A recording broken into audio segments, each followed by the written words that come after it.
Hey, this is Rabbi Shlomo Zalman Bregman from the Jewish Executive Learning Network and BregmanSuccess.com. I'm going to record this video right now. I'm out, and I'm probably going to release it in a couple days because I see the next couple days are very busy, and you got to record while you got to record. So I want to share with you an idea and a concept, which is a theme that comes up many different times in life.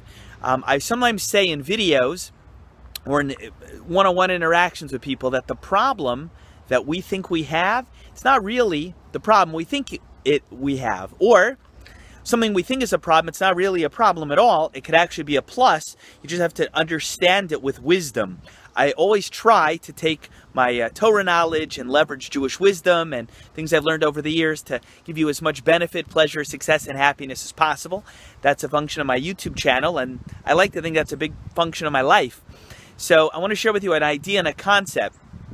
Someone who is one of my private one-on-one dating clients that I'm helping one-on-one has reached out to me and my wife, and one of the things this person had reached out to as a problem that they have been having, before they came to me of course, was that they consider themselves to be shy and not very talkative, not very verbose, and struggling with conversation on a date in a dating context. Okay, very common, not a problem, it happens a lot.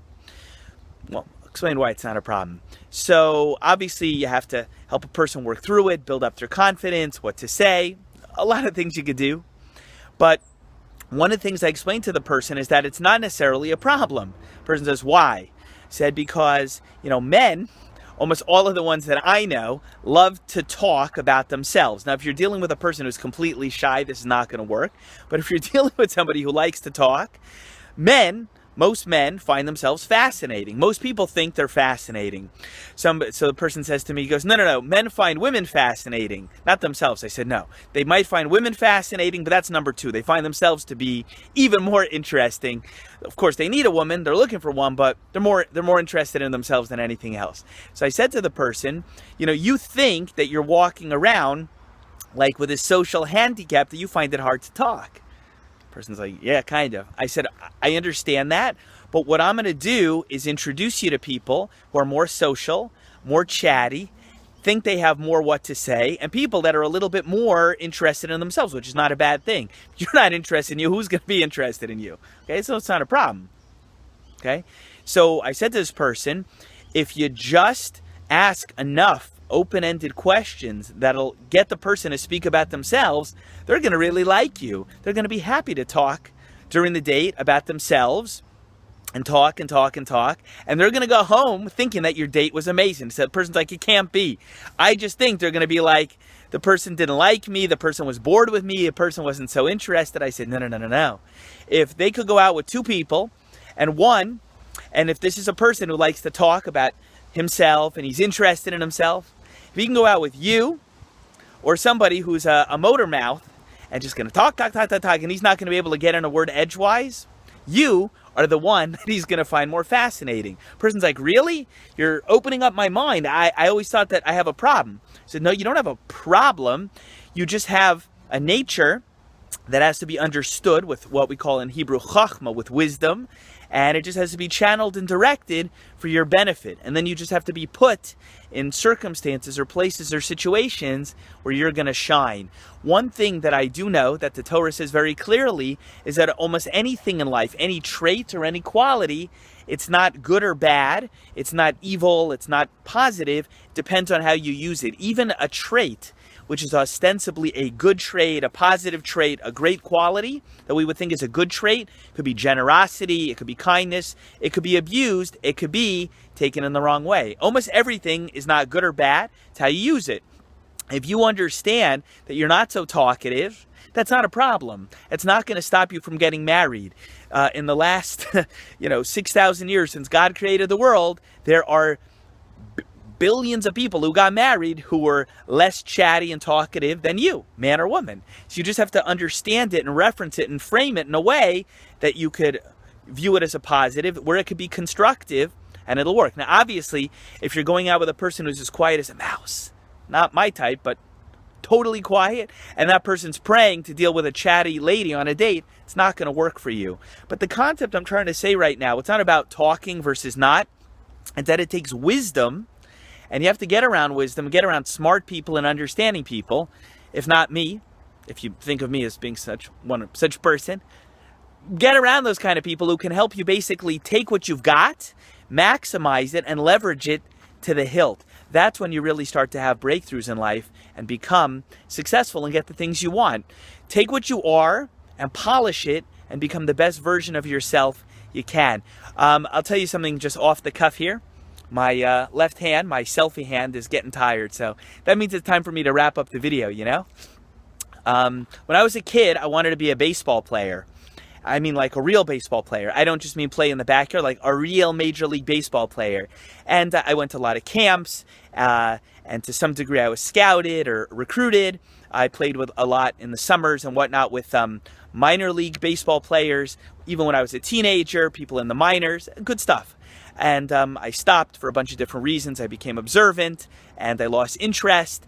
I was more interested in my creator and Shabbat than hitting baseballs and the like. But one thing I could tell you is I was once talking to the famous baseball player, Pete Rose, at a baseball camp when I was a kid. And he and I were talking, and he was talking to a group, but it was in response to a question I asked, and I was like 12 years old. And he gave a piece of advice that I thought was useful, and I can't believe I'm bringing him up in a video, but just, you know me, these videos are one shot off the cuff. I just tell you what's on my mind. He said like this, he said that a person to be a successful baseball player, what he advised them is to take the areas that you're okay at, and you do want to improve them. It could be your base running, your bunting, your fielding, your arm. Sure, you want to improve, but take that area where you really stand out and that's really pronounced and become amazing there, because you can make a major league club just based on that. It could be your pitching, it could be your fastball, it could be your hitting, it could be your fielding, something else. So whatever your traits are, yeah, try to upgrade them, but it takes wisdom to understand where are you really outstanding right now. Pete Rose told me this when I was 12. He said, because if you could take even that one thing and maximize it and leverage it, you can get just about anything you want in life. That's what he was trying to say. Whether you are a fan of his or not, or, you know, I'm not into gambling. I never gamble. And gambling is forbidden according to Jewish law anyway. But forget that. It's a good piece of advice. If you find that there's a trait that you have and you're not sure where to put it, where to use it, you just got to get a little bit of wisdom to figure out, how can I use it? Because it's probably not necessarily a problem.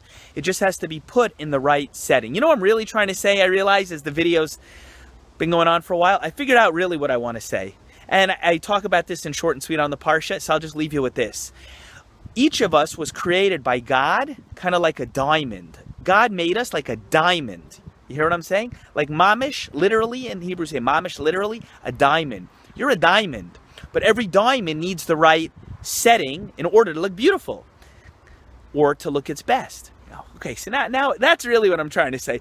A few minutes of talk and I'm able to find really what I want to say.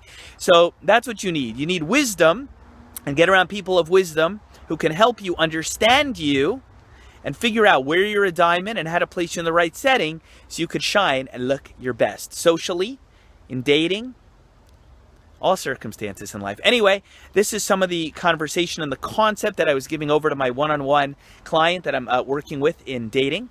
If you'd ever like to work with me in that capacity, we could talk about it. I'm expensive, but very worth it, because it's worth it in life, and it's very expensive to not be happy and get what you want.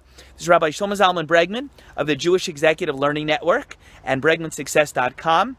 If you haven't yet subscribed to this YouTube channel, please do so, because I got a lot more to tell you, and sometimes it takes a few minutes to get at the idea. But when I'll drop this video in a couple days, I hope you'll have pleasure from it, and you'll share it with others. See you again. Bye.